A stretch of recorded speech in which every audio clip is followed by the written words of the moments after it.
And now the former Conservative Minister Anne Widdecombe has announced that she will stand for Nigel Farage's Brexit Party in next month's European elections. Writing in the Daily Express, she said she had returned to politics out of frustration that the government had not yet delivered on the referendum result.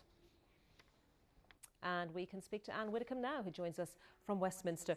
Good morning to you. Good morning. And writing in that article in the Express today, you say that next week in the local elections you'll vote for the Conservative candidate, yes. But then you will, in the European elections, not only vote, you'll go a step further. You will stand as a candidate for the Brexit Party.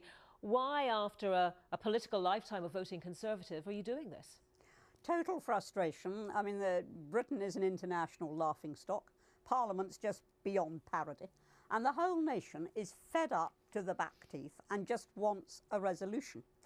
And I believe that if the Brexit Party can make enormous gains in the European elections and win overwhelmingly, that will send shockwaves, both in Labour heartlands, because it's not just about the Tory party, in Labour heartlands and in Tory shires, and it will make MPs rethink what they are doing, because it will be a big reaffirmation of the people's vote. There are ifs there, as you acknowledge, though, and the last party led by Nigel Farage, UKIP, it campaigned for a referendum on European membership. That referendum came and went, and there still hasn't been a conclusion. So why do you think that standing as an MEP for the Brexit Party could bring the sort of conclusion you're talking about? Because I think it will put pressure on Parliament. Now, you're quite right, Nigel Farage got the referendum. Everybody laughed, everybody said he'd never get it, but he kept going for years and years. He got his referendum. The people gave a verdict.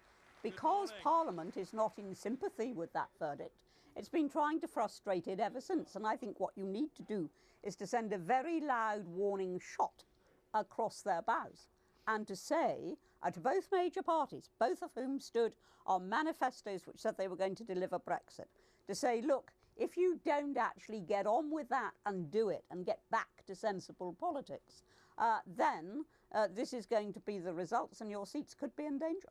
You call Theresa May in this article a hopelessly inadequate Prime Minister, but don't you think that anyone who was leading the Conservative Party at this time would find themselves with an equally difficult position, a position where they weren't able to get the withdrawal agreement through, where they would have been under pressure in the first instance to trigger Article 50 as early as they did? So do you really think it's the person? Is it not the issue? Oh, there are so many things that she has got wrong. First of all, that stupid vanity project of a general election in which just lost the majority. Then the fact that she has been so meek with the EU. I mean, a very typical example of that was when Parliament finally did actually, and in the end, get a consensus, which was they'd back the withdrawal agreement if and only if there were legally binding assurances on the backstop. So she goes back to the EU with that. The EU say no, nothing doing, and she just meekly comes back and proposes that we go back to square one. So, I mean, I think her dealings with the EU have been hopelessly irresolute and hopelessly meek right from the start. Yes, whoever leads a political party at this time is going to find that there are divisions within that party. She was never going to escape that.